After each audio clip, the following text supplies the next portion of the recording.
adakah dalil yang menjelaskan tentang tahlilan? La ilaha illallah, la ilaha illallah, la ilaha illallah. Itu artinya tahlil. Tasbih, subhanallah. Tahmid, alhamdulillah. Takbir, Allahu akbar. Tahlil, la ilaha illallah. Man halala, siapa yang mengucapkan tahlil, summa ahda thawabahu ilal mayyit, kemudian tahlil itu dihadiahkannya kepada si mayit, orang mati, yantafi'u bihi, pahalanya sampai dan orang mati itu dapat manfaat. Begitu kata Imam Ibnu Taimiyah dalam kitab Majmu' Fatwa Ibnu Taimiyah. Kenapa Ustaz pilih pendapat Ibnu Taimiyah? Karena yang banyak melarang-melarang nih sekarang anak-anak buahnya Ibnu Taimiyah. Paham? Padahal Imam Ibnu Taimiyah dalam Majmu' Fatawa mengatakan siapa yang mengucapkan tahlil dihadiahkannya pahalanya pada yang meninggal sampai. Kalau dimasakkannya bubur kacang hijau, kenapa Ustaz tiba-tiba ingat bubur kacang hijau? Oke, bubur jagung kalau gitu. Lalu kemudian dihadiahkannya pahalanya untuk almarhum. Sampai apa tak sampai? Sampai. Mana dalilnya? Mana? Kata Sa'ad, ummi matat, makku mati. Afa atasaddaqu anha, kalau aku bersedekah pahalanya sampai tak untuk emakku? Kata Nabi, tasaddaq, sampai. Sedekah engkau, sedekah. Ayu sadaqatu afdal, apa sedekah yang paling afdal? Kata Nabi, saqyul ma', sedekah yang paling afdal mengasih air minum. Kalau air minum saja sampai, apalagi gulai baung. Artinya sedekah sampai, sedekah sampai, tahlil sampai. Apa lagi? Bacaan Quran. Yasin wal Qur'anil Hakim, innaka laminal mursalin. Sampai apa tak sampai bacaan Quran pada orang meninggal dunia? Sampai. Bacaan Quran untuk orang meninggal dunia sampai. Mana dalilnya? Ketika Nabi SAW melewati suatu makam, diambilnya pelepah korma, ditusukkannya ke makam itu. La'allallaha an yukhaffifa adzabahuma ma lam yaybasa. Tasbih pelepah korma sampai pada orang yang meninggal. Apa komentar Imam Nawawi dalam kitab Majmu', dalam kitab Al-Minhaj Syarah Sahih Muslim Ibn Al-Ajjaj? Kalau tasbih pelepah korma saja sampai, apalagi bacaan Quran orang yang beriman.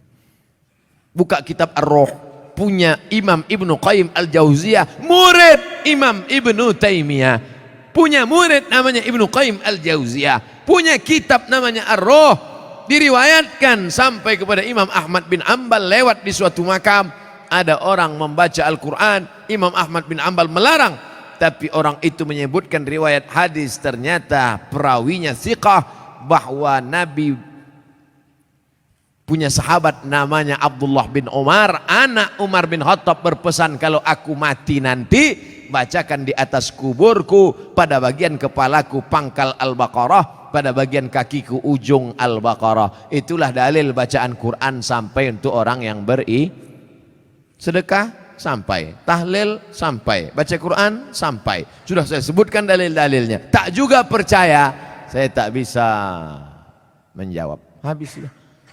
Saya cuma bisa minta nama lengkap supaya nanti kalau mati saya kirim. Kalau tak sampai, cepat-cepat kasih kabar.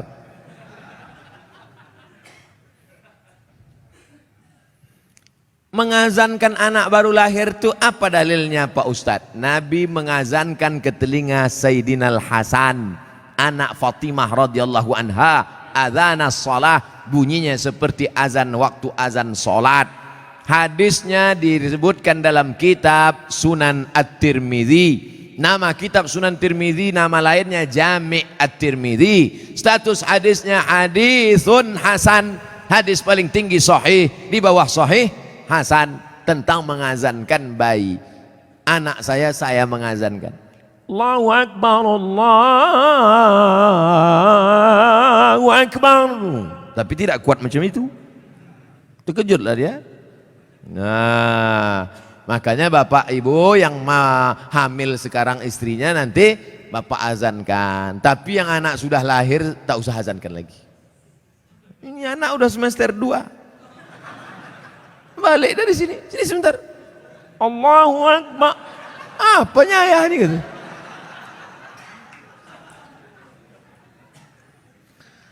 Saya mau tanya mengenai pernikahan uang hantaran. Bagaimana menurut pandangan Ustadz kalau si ibu wanita itu meminta uang hantaran mahar yang cukup tinggi? Ada tiga kemungkinan ini. Pertama memang mau bertanya masalah hukum. Yang kedua mau menyindir mak tua dari sini. Yang ketiga mau menawar. Perempuan yang paling baik aqalluha mahran, yang maharnya paling murah.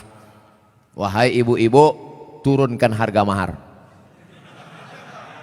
Sebetulnya yang menetapkan harga mahar ini wali, ayah.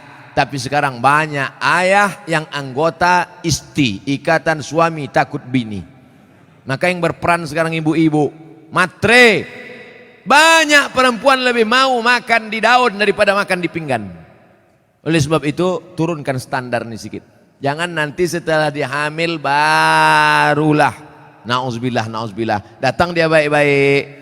Idza ja'akum man tardawna dinahu, kalau datang kepadamu orang yang baik akhlaknya, wa khuluquhu, baik agamanya, fazawijuhu, nikahkan dia. Illa taf'alu, kalau tak kau lakukan, takun fitnatun fil ardi wa fasadun arid, maka terjadi kerusakan yang amat sangat berat. Tolong jangan sampai anak-anak muda ini besok buat baleho turun ke jalan, turunkan harga mahar, turunkan harga mahar. Kemudian jodoh itu seperti apa Pak Ustadz? Apa orang yang sudah menikah terus meninggal terus menikah lagi, apakah itu berarti jodohnya juga Pak Ustadz? Karena berjumpa orang berjodoh atau karena jodoh dia berjumpa? Memang jam-jam setengah 11 ini payah nangkap memang. Karena ada jodoh baru berjumpa atau karena berjumpa itu orang berjodoh? Karena ada jodoh lah maka berjumpa. Kalau tak ada jodoh sampai mati tak akan berjumpa. Kok Ustaz tahu? Saya pernah ngalami. Saya Dewan Juri Musabaqah Tilawatil Quran tingkat Provinsi Riau. Kalian pikir Ustaz alang-alang?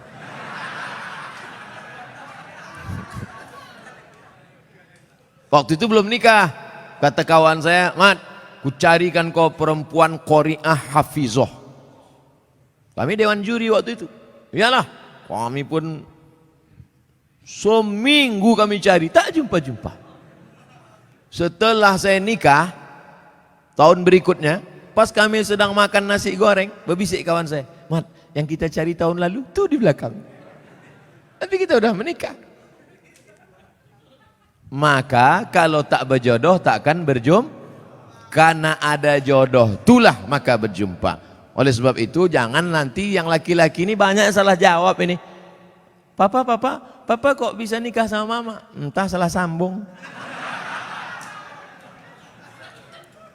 Jawabannya mesti kau katakan, aku tak pernah mencari makmu, makmu tak pernah mencari aku, Allah mempertemukan kami. Ibu itu pun dari dapur, so sweet, kata dia. Karena jodoh lah kalian jumpa. Mengapa Tuan Syekh Abdul Rahman digelar dengan Syekh Silau Laut? Syekh Abdul Rahman lahir di Kampung Rau, sekarang masuk Kabupaten Batubara. Lalu kemudian dia merantaulah ke Kedah, karena orang Batubara dulu biasa naik perahu tongkang kapal laut ke Kedah, bolak-balik, karena orang itu dekat Kedah. Sampai di Kedah belajarlah dia 7 tahun dan ikut lomba silat, menang, bekerja di kerajaan Kedah. Setelah itu melanjutkan pendidikannya ke Tuan Syekh Wan Mustafa Al-Fatani. Fatani sekarang Thailand Selatan, Patani. 7 tahun di Patani, setelah itu dibawalah oleh Syekh Wan Mustafa Al-Fatani ke Makkah Al-Mukarramah. Belajarlah dia dengan ulama-ulama di Makkah, diantaranya Syekh Hasbullah, belajar fikih kepada Syekh Ahmad Khatib Al-Minkabawi. Setelah khatam belajar fikih, belajar tafsir, belajar hadis, belajar tasawuf, baliklah dia ke Rao. Lalu kemudian datanglah kerabat Kesultanan Asahan namanya Tengku Adil. Tengku Adil pun mengasih tanah. Wahai Tuan Syekh Abdurrahman, ini ada tanah. Nama tanah itu Silau Laut. Maka orang menyebutnya tak lagi sebut namanya, tapi Tuan Syekh Silau Laut. Sama macam siapa tu? Tuan Syekh Besilam. Padahal nama aslinya adalah Tuan Syekh Abdul Wahab. Kampungnya di Rokan Hulu, namanya Rantau Binuang Sakti, tempat lahir Syekh Abdul Wahab Rokan. Tapi yang dipakai adalah Syekh Abdul Wahab Rokan. Sekarang jadi Kabupaten Rokan Hulu. Biasa itu Tuan Syekh mana? Tuan Syekh Fulan, nama kampungnya yang disebutkan. Tuan Syekh Purbabaru, padahal namanya Tuan Syekh Mustafa Husain. Nah, jadi nama kampung yang disebut. Itu maka disebut Tuan Syekh Silau Laut karena nama kampung itu. Apa karomahnya Pak Ustadz? Banyak karomahnya disebutkan dalam buku ditulis oleh cucunya. Namanya Tuan Syekh Doktorandus Haji Mansur bin Haji Syekh Muhammad Ali bin Syekh Abdurrahman, cucunya menulis buku. Ditulis pada masa Gubernur Raja Inal Siregar. Waktu haul dibagikan buku-buku itu. Banyak karomah disebut situ. Apa motivasi orang memasuki tarekat Sattariyah Pak Ustadz? Tarekat itu sampan. Ada sampannya namanya Sattariyah, namanya nakhodanya Abdullah Sattari. Ada nama sampannya Saziliyah, nama nakhodanya Abul Hasan As-Sazili. Ada nama sampannya Naqsabandiyah, nama nakhodanya Bahauddin Naqsabandi. Ada nama sampannya Ahmadiyah, tapi bukan yang aliran Ahmadiyah yang sesat. Tarekat Ahmadiyah, nama nakhodanya Sayyidi Ahmadil Badawi. Itu sampannya, tapi lautannya tetap la ilaha illallah Muhammadur Rasulullah. Jadi yang mau ikut tarekat sama aja macam naik sampan. Lautnya la ilaha illallah, sampannya macam-macam. Ada yang mau sampan naik speedboat, mau cepat. Ada satu yang naik kapal tongkang kayu.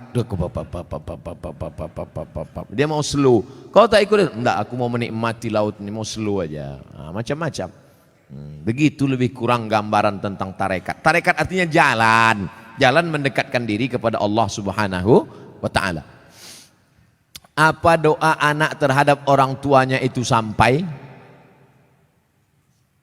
Hadis Sahih Muslim.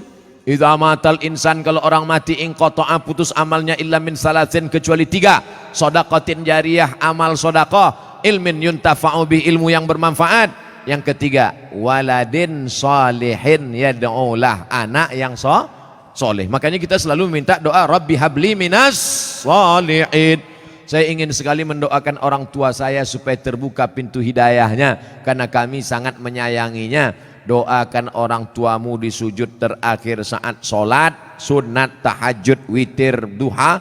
Tapi jangan pakai bahasa Indonesia, nanti sholatnya batal. Dalam hati saja, ya Allah, ayahku ini berhentilah pakai sabu-sabu. Kenapa ketawa? Di masjid kami setiap malam Jumat ada pengajian. Kenapa cuma tiap malam Jumat? Tiap malam lah.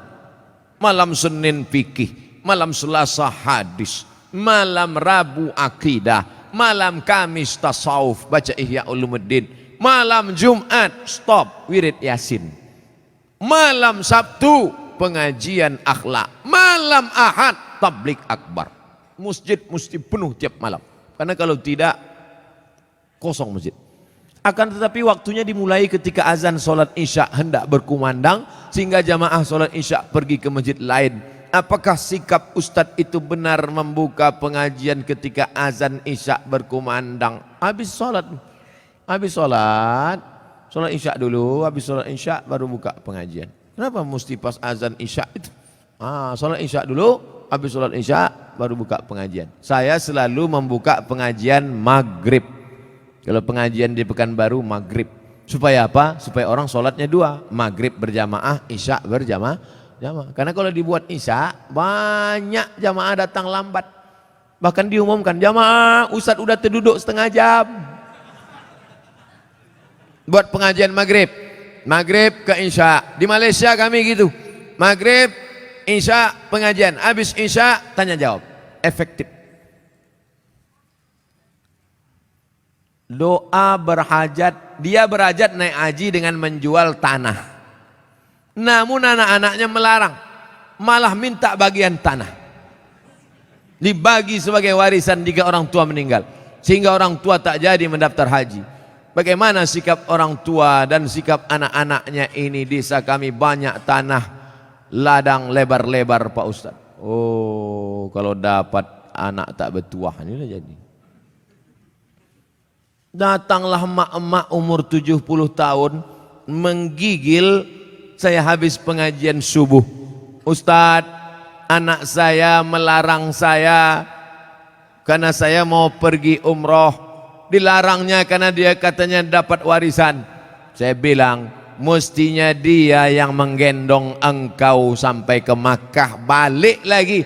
Kau gendong makmu ini ke Makkah, jalan kaki tawaf sa'i umroh, balik lagi ke Medan. Belum tentu dapat. Kau tebus sekali dia menjerit waktu mengeluarkan engkau dari perutnya. Ini tanah-tanah dia. Dia belum mati lagi, udah kau atur pula harta warisannya. La ilaha illallah. Tak mencium bau surga orang durhaka. La yadkhulul jannah, tak masuk surga. Siapa itu? Uququl walidain, durhaka pada orang tua. Dia mau pergi haji, biar pergi haji. Mak, aku tak bisa membahagiakan kau, mak. Mestinya aku membayarkan ONH nih, mestinya aku membawa engkau ke Makkah, aku tak bisa. Ini tanah-tanah dia, mau berangkat dia, berangkat di tanah suci. Ini harta dia pula ditahan, disuruh pula bagi dia sebelum mati. La ilaha illallah Muhammad Rasulullah. Naik darah tinggi saya.